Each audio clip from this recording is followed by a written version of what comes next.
बिस्मिल्लाहिर्रहमानिर्रहीम। अस्सलाम वालेकुम नाज़रीन, मैं हूं आपका होस्ट अहमद फवाद। आज तारीख है 18 नवंबर और दिन है मंगल का। तीन खबरें आज की व्लॉग में आपके साथ शेयर करूंगा जी। पहली खबर तो यह है कि एस्टेब्लिशमेंट ने इस मौजूदा सेटअप से, निज़ाम से, इस हुकूमत से जान छुड़ाने का फैसला कर लिया है। मरियम नवाज जो कह रही है ना, जो कस्में उठा रही हैं, उनकी जो वीडियोस लंदन से आ रही हैं, वैसी कस्में उठाकर ये नहीं कह रही कि इमरान खान को के साथ हमने कुछ भी नहीं किया और मलबा इनडायरेक्टली एस्टेब्लिशमेंट पर डालने की कोशिश कर रही हैं। उसकी रीज़न जो है वो यही समझ में आती है कि इनसे जान छुड़वाने का फैसला कर लिया गया और उनको ज़ाहिर सी बात है अब अपना धड़का लग गया है। मामला क्या है, क्या डेवलपमेंट्स हुई हैं, खबर क्या है, कुछ एक्सक्लूसिव डिटेल्स हैं जी। एक तो वो आपके साथ मैं शेयर करूंगा और दूसरे नंबर पर आपको ये भी बताऊंगा जी कि पाकिस्तान तहरीक इंसाफ ने अपने मार्च का आगाज आज से कर दिया है। पाकिस्तान तहरीक इंसाफ और तहरीक तहफ़्ज़ुज़ आइन दोनों ने पार्लियामेंट से इसका आगाज किया गया है और 27वीं तरमीम के मामले के ऊपर उन्होंने ये किया है जी। और तीसरी इंपॉर्टेंट खबर यह है कि जो जजेस के इस्तीफे आए और आईनी अदालत जो बनी, इसके बाद सुप्रीम कोर्ट ऑफ पाकिस्तान में बड़ी तब्दीलियां हुई हैं। जो सुप्रीम जुडिशल कमीशन है जी, उसमें नए जजेस की एंट्री हुई है। उसका भी सारे का सारा जो उसका एक नए जजेस आने के बाद उसका जो पूरा हुलिया है जी वो तब्दील हुआ है। तब्दील कहें या बिगाड़ कहें, जो भी जिसको सही लगता है वो कहें। बहरहाल ये एक बड़ी उसमें भी तब्दीली आई है। जजेस के नाम आपके सामने रखूंगा कि अब कौन कौन से जज उसमें शामिल होंगे और कौन कौन से दीगर मेंबर उसमें शामिल होंगे और इन नई शमूलियत के साथ क्या तब्दीली आने जा रही है अदलिया के अंदर मजीद, इसमें भी कुछ तफसीलात आपसे शेयर करूंगा। पहली खबर तो आपको बताता हूं जी कि कैसे एस्टेब्लिशमेंट ने इस मौजूदा हुकूमत से, इस मुंतखब हुकूमत से जान छुड़ाने का फैसला कर लिया है। एक कॉलम है जी, सुहेल वड़ाइच साहब जो हैं उनकी जानिब से लिखा गया है और सीनियर जर्नलिस्ट हैं। उनके हवाले से एक बात मैं क्लियर करता चलूँ कि इख्तलाफात या बहुत सारे लोग उनको पसंद नहीं भी करते, वो सारे मामलात अपनी जगह पर रखते हैं। लेकिन ये बात तो है कि जाहिर सी बात है वो एस्टेब्लिशमेंट के ताकतवर हलकों के बड़े करीब है और वहाँ की जो खबरें हैं वो कॉलम के जरिए या जो उधर की प्लानिंग्स होती हैं वो कॉलम्स के जरिए जो है वो लिखते हैं। तो उनके कॉलम का सिर्फ एक पैराग्राफ अब मैं आपके सामने रखना चाहूंगा और आपको मैं एक्सप्लेन करूंगा और उसके अंदर सब कुछ लिख दिया गया है कि ये निज़ाम भी जाने वाला है और इसकी जगह पर आएगा कौन ये भी आपको मैं बताऊंगा। ये उन्होंने लिखा तो नहीं, लेकिन अपना मैं आपको बताऊंगा कि कौन आने वाला है जी। पहले तो लिखते हैं जी कि जंगल के खरगोश के नथने आजकल कुछ ज्यादा ही फड़फड़ा रहे हैं। इससे आने वाली तब्दीलियों के सिग्नल मिलना शुरू हो गए हैं। अब जंगल के खरगोश, उन्होंने खरगोश के नथने उन्होंने किसको कहा है? ये जी मैं जो समझता हूं जी, उन्होंने जर्नलिस्ट को कहा है, सहाफियों को कहा है कि वो आजकल काफी ज्यादा बोल रहे हैं और अपने आप को भी कहा है क्योंकि वो भी जो है वो सहाफी हैं।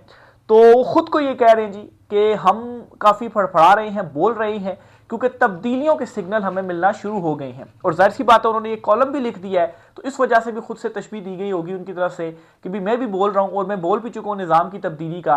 तो जंगल के खरगोश के नथने जो है वो यहाँ पर उससे ये चीज़ है जी, क्योंकि मुबहम अंदाज में उन्होंने कॉलम लिखा है। तो मैं जो इससे मैं समझाऊं, मैं वो आपके सामने चीज़ें एक्सप्लोर करके रखूंगा कि इस चीज़ का मतलब जो है वो क्या है।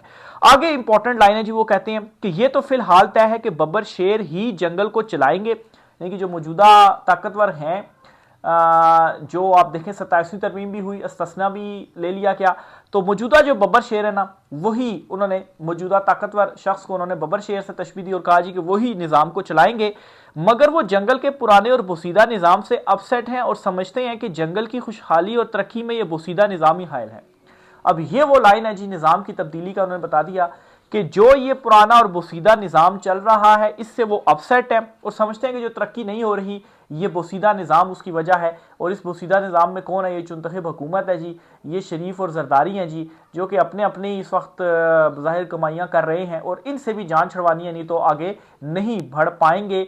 और इनसे जान छुड़वाने के बाद क्या होगा जी, ये प्लान, ये चीज़ें बहुत पहले डिस्कस होना शुरू हो गई थी कि मोहसिन नकवी जो है वो शायद उनको लाया जो, क्योंकि वो जो है वो बड़े करीबी हैं। देखें ना, चेयरमैन पीसी भी बने हुए, वज़ीर दाखिला भी बने हुए हैं और ख़ुद नून लीग वाले एतराफ़ करते हैं कि मोहसिन नकवी है तो वज़ीर दाखिला, लेकिन वो तो वज़ीर आज़म से भी ज़्यादा उनके पास इख्तियार है। तो भैया ऐसी क्या वो तोप चीज़ है जो इख्तियार है? ज़ाहिर सी बात है उनके जो ताने बाने हैं वो ज़रा कहीं और पर हैं। तो ज़ाहिर सी बात है फिर नेक्स्ट सेटअप के अंदर हो सकता है कि उनकी जो एंट्री है जी वो हो। तो बहरहाल जी एक चीज़ तो है जी, इनसे जान छुड़ाने का जो फैसला है जी वो कर लिया गया है। और इनसे जान छुड़ाने के बाद अगर इनको कुछ किया जाता है ना, केसेस शेसेस पकड़ा जाता है, तो कोशिश ये की जाएगी कि अवाम में भी अपनी इमेज को दोबारा बहाल किया जाए और कहा जाए देखें जी हम तो इनसे जान छुड़वा रहे हैं और इनको भी सजाएं दी हैं और हमारी तरफ, ताकि अब अवाम जो है वो लौट आए। बहरहाल जी शेरों और चीतों की बार बार बारियों के पीछे जमहूरियत का घन चक्कर है। शेर और चीते किसको ये कह रहे हैं जी? नून लीग और पीपल्स पार्टी को कह रहे हैं, और कह रहे हैं जी कि वो बार बार जो बारियां लगा रहे हैं ना, वो जमहूरियत का नाम, अवाम को तो कहते हैं जमहूरियत है, और इसी घन चक्कर में वो बार बार बारियां लगा रहे हैं। असल में वो इधर ठीक करने की चीज़ों को नहीं आए, वो बार बार अपनी बारियां लगा रहे हैं जमहूरियत के नाम पर। जंगल में खरगोश को ये अलर्ट मिल रहे हैं कि कोई ऐलान किए या कोई ढोल बजाए बगैर निज़ाम तब्दील हो रहा है। जंगल के खरगोश को, खरगोश साफियों को कह रहे हैं, खुद को कह रहे हैं, खुद ये कालम भी चुके लिख चुके हैं जी, तो इनको ये पता चल रहा है कि ढोल बजाए बगैर ही जो निज़ाम है जी, कुछ कहे बगैर निज़ाम जो है वो तब्दील हो रहा है। चीन की तरक्की और सऊदी अरब की हैरत नाक तेजी से तब्दीलियां नए निज़ाम का मॉडल बन रही हैं। यानी कि चीन और सऊदी जो मॉडल है जी, वो समझते हैं कि वो बड़ा कामयाब और वही मॉडल यहाँ पर लागू किया जा रहा है। वन पार्टी भी, और एक तरह से आप यही कहें जी कि डिक्टेटरशिप ही है या बादशाहत है। जो सऊदिया में तो यही है ना, बादशाहत ही है, और चीन में क्या वन पार्टी रूल है, तो मतलब जमहूरियत तो फिर खत्म ही होगी, बादशाहती हो गई है। ठीक है जी। अच्छा, तरक्की में जमहूरियत रुकावट बने तो इस रुकावट को दूर किया जाएगा, मगर इसी निज़ाम के अंदर से। एक तो ये जी कि जमहूरियत रुकावट बन रही, इसको भी साइड पर किया जाएगा, और इसी निज़ाम के अंदर से फिर किसी और को जो है वो लाकर सामने लाया जाएगा। अगर अदलिया रुकावट बन रही है तो अदलिया को ख़त्म किए बगैर इसके अंदर इस्लाहात की जाएंगी, और अगर सियासी जमातें और पार्लिमान रुकावट का जरिया हैं तो इसमें भी मुदाखलत करके इस्लाह की जाएगी। अच्छा, अदलिया रुकावट है तो अदलिया को तो ख़त्म कर ही दिया गया है। कैसे? इस निज़ाम के अंदर रहते हुए जी। अब तरमीमें ऐसी ला दी गई हैं जी कि अदलिया को हाथ पांव बांध कर बिठा दिया, वो कुछ भी नहीं कर सकते। वो अब आप अदलिया वाला जो होता था ना, माजी में अदलिया की तहरीक चल रही, ये हो रहा है वो हो रहा है, वो सारा आप भूल जाएं, वो सब कुछ अब खत्म हो गया। अदलिया का हो गया। जो मौजूदा पार्लिमान है ना जी, जो 28वीं तरमीम की जा रही है ना, उसमें अब ये चहमगोइयाँ जी, उसमें ऐसी कुछ तरमीमें लाई जाएंगी। एक तो 6 साल शायद कर दी जाए, और निगरान जो सेटअप होगा वो 1 साल के लिए वही सेम हुकूमत होगी, और वही फिर इलेक्शन नए जो है वो करवाएगी, इलेक्शन कमीशन की तब्दीली, और फिर उसके बाद एनएफसी और मजीद जो सूबे हैं जी वो भी 12 कर दिए जाएंगे। मतलब 12 अभी चल रही है फिगर, हो पता नहीं कितने करेंगे, लेकिन वो भी ज़्यादा हो जाएंगे, और फिर उसके बाद वफाक के पास ज़्यादा जो इख्तियारात हैं वो आ जाएंगे, और पीपल्स पार्टी फड़फड़ा रही है, उनको भी वो भी फारग कर दिया जाएगा तरमीम के हक में। वो वोट जो है वो तो लाजमी देंगे। पीपल्स पार्टी के बारे से एक बड़ा ज़बरदस्त जुमला है हबीब अकरम साहब का, मैं आखिर में चलकर आपको बताऊंगा कि उनको नज़र आ गया कि अब वो कभी भी इक़्तिदार में नहीं आ सकते हैं, और यही चीज़ नून लीग को भी नज़र आ रही है, तो इस वजह से वो ये कर रहे हैं। बहरहाल जो थोड़ा बोलना शुरू है, वैसे तो उनकी इस वक्त हालत ही है कि अब मतलब है कि वो कुछ भी फड़फड़ाने के भी काबिल अब वो नहीं रहे। बहरहाल ये अब 28वीं तरमीम के अंदर ये चीज़ें भी लाई जाएंगी, और एक तरह से क्या हो जाएगा जी कि वही सेटअप हो जाएगा जो सऊदिया में या चीन में है, और बादशाहत है, और वन पार्टी रूल है, और वफाक से ही सारा कुछ कंट्रोल होगा, और सूबे जो है वो ज़्यादा बढ़ा दिए जाएंगे। अच्छा, फिर जी वो मजीद कहते हैं जी, आज़ादी इजहार और इंसानी हकूक़ का एजेंडा अगर मुल्की तरक्की और खुशहाली के रास्ते में रुकावट होगा तो इस रुकावट को भी ऐलान किए बगैर हटा दिया जाएगा। अच्छा, आज़ादी इजहार और इंसानी हकूक़। अच्छा, आज़ादी इजहार आप सऊदिया या चीन में देख लें, वहाँ पर आप हुकूमतों के खिलाफ तो बात नहीं कर सकते हैं। तो अगर ये कहते हैं जी कि अगर वो भी मुल्की तरक्की और खुशहाली के रास्ते में रुकावट होगा, वो मुल्की तरक्की और खुशहाली के रास्ते में रुकावट कैसे होगा कि अगर आप हुकूमत के खिलाफ बात कर रहे हैं तब आप रुकावट हैं, तो फिर आपको भी साइड पर कर दिया जाएगा, और जो मतलब है कि हुकूमत के हक में ही बात करते हैं सिर्फ वही मीडिया होगा, और वही जर्नलिस्ट होंगे, और वही सहाफ़त जो है वो कर पाएंगे, और उन्हीं को असल में साफ़ी कहा जाएगा, बाकी सारों को जो है वो फ़ारग कर दिया जाएगा।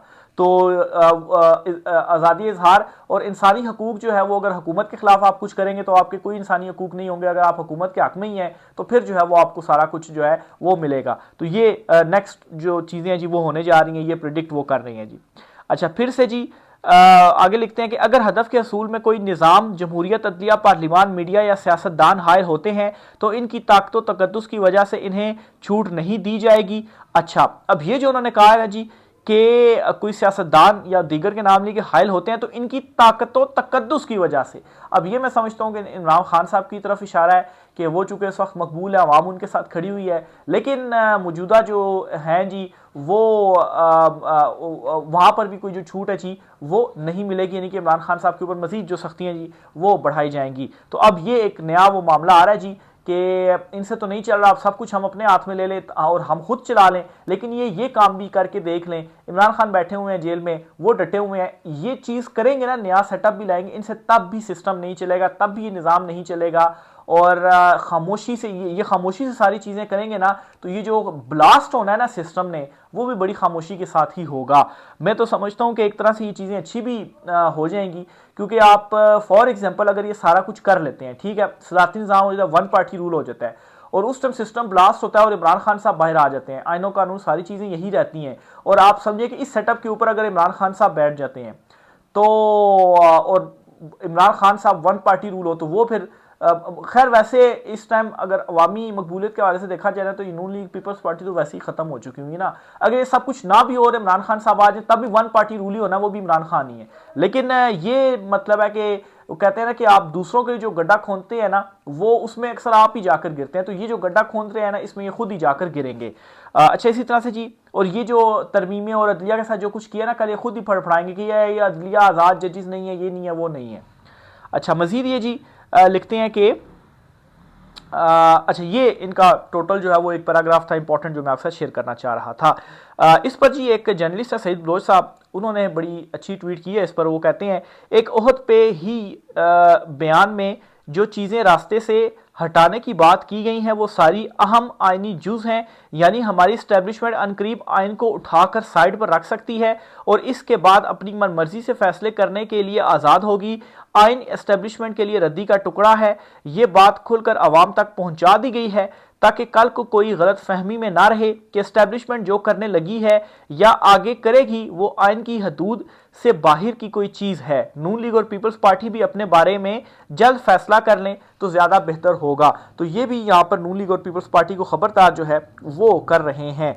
आगे चलकर जी आपको बताऊं कि 27वीं तरमीम के बाद जुडिशल कमीशन की जो तश्कील नौ हुई है, इसमें कौन कौन से जजेस होंगे, टोटल 13 मेंबर्स चीज़ के होंगे। चीफ जस्टिस या आफरीदी, अच्छा, ये जुडिशल कमीशन अब आइनी बेंच के भी सरबराह और जजेस और सारी तैनातियां यहीं से हुआ करेंगी, ठीक है। तो चीफ जस्टिस या आफरीदी वो इसके सरबराह होंगे। चीफ जस्टिस आइनी अदालत जस्टिस अमीनुद्दीन खान जो हैं वो दूसरे नंबर पर इसमें होंगे। तीसरे नंबर पर जो सुप्रीम कोर्ट के सीनियर जजेस में से होते हैं जी, उनमें से जस्टिस मंसूर शाह साहब तो रिज़ाइन दे चुके हैं, तो जस्टिस मुनीब अख्तर जो हैं वो अब इसका हिस्सा होंगे जी। फिर इसके अलावा चौथे नंबर पर जस्टिस हसन नज़र रिजवी हैं जी। पाँचवें नंबर पर जस्टिस आमिर फारूक हैं। जस्टिस आमिर फारूक जो हैं जी, इनके हवाले से ये कहा जा रहा है कि ये नेक्स्ट चीफ जस्टिस की लाइन में भी हैं। मुस्तकबिल में आप देखेंगे कि यहया अफरीदी जो हैं, इनके बाद आगे जो नंबर्स वगैरह आएंगे जिसके उनमें से एक नंबर इनका भी होगा और ये भी चीफ जस्टिस बन सकते हैं। फिर ये तो हो गए 5 जजेस, ठीक है जी।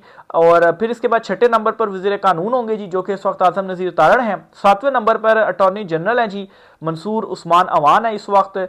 और 8वें नंबर पर पाकिस्तान बार कौंसिल के नुमाइंदे हैं जी, और वो जी एहसन भून होंगे। 9वें नंबर पर जो है वो अपोजिशन में से हैं जी, यानी कि बैरिस्टर अली जफ़र पीटीआई के वो होंगे। 10वें नंबर पर बैरिस्टर गौर हैं, वो भी पीटीआई के हैं। 11वें नंबर पर जो है वो फारूक नायक हैं जी, वो पीपल्स पार्टी से हैं। 12वें नंबर पर जी शेख आफ्ताब हैं जी, वो नून लीग से हैं। जबकि रोशन खुर्शीद जो हैं जी, रोशन खुर्शीद बरोचा, ये स्पीकर के नामजद करदा जो हैं जी, ये वो हुआ करेंगे और उन्होंने रोशन खुर्शीद बरोचा को जो है वो नामजद किया हुआ है। तो इसमें साफ साफ है जी, सिर्फ पीटीआई को लेकर बाकी सारे जो हैं वो तो एक तरफ ही हैं। तो बड़ी आसानी से या एक दो लोग और आ जाएंगे तो बड़ी आसानी से नंबर गेम पूरा है। तो अदलिया के अंदर आप खुद और मजीद भी अगर उन्होंने नई तैनातियाँ करनी है, कुछ भी करना है, तो वो अपनी मर्जी से कर लेंगे। अच्छा, एक और खबर भी यहाँ पर अभी मेरे पास आई है जी कि इमरान खान साहब से मुलाकात के लिए सुप्रीम कोर्ट ऑफ पाकिस्तान में दरख्वास्त जो है वो दायर कर दी गई है और इस्लामाबाद हाई कोर्ट का फैसला चैलेंज किया गया। सलमान अकरम राजा की सुप्रीम कोर्ट से इस्लामाबाद हाई कोर्ट का फैसला कलअदम करार देने की इस्तदा जी। और ये कहा गया जी कि हाई कोर्ट के हुक्म की मुसलसल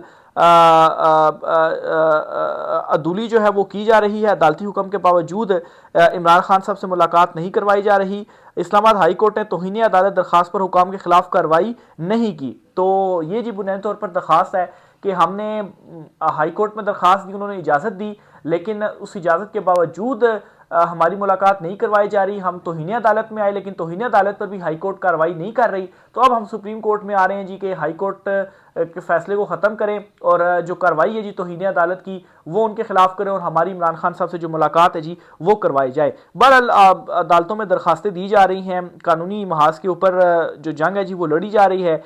लेकिन जब अंपायर न्यूट्रल ना हो आपको ये पता है कि आप आउट हो या ना हो, आपको आउट दे दिया जाएगा, या आप अगर बॉलर हैं तो 10 मरतबा आप आउट करेंगे तो आपकी बॉल को नो बॉल दे दिया जाएगा, तो तब कोई फ़ायदा नहीं। लेकिन चले ऑन रिकॉर्ड चीज़ें जो है वो आ रही हैं, ये भी ठीक है। आखिर मैं आपको बताता हूँ जी कि आज तहरीक तहफ़्फ़ुज़ आइन और पाकिस्तान तहरीक इंसाफ ने एक मार्च किया है, पार्लियामेंट हाउस से सुप्रीम कोर्ट तक मार्च किया है, बाहर आकर उन्होंने थोड़ा बहुत एहतजाज भी किया है। लेकिन ये जो मार्च था जी वो एक अलामती मार्च था, 27वीं तरमीम के अगेंस्ट इन्होंने ये मार्च जो है वो किया है। बहरहाल सिर्फ वॉक की है इन्होंने पार्लियामेंट से, और 5 मिनट का भी रास्ता नहीं है पार्लियामेंट से सुप्रीम कोर्ट तक, तो अलामती सही, लेकिन चले कुछ तो इन्होंने आगाज़ कर दिया है। बाकी वकला तहरीक और जजेस की चीज़ों को लीड करने के वाले से भी चीज़ें सामने आ रही हैं।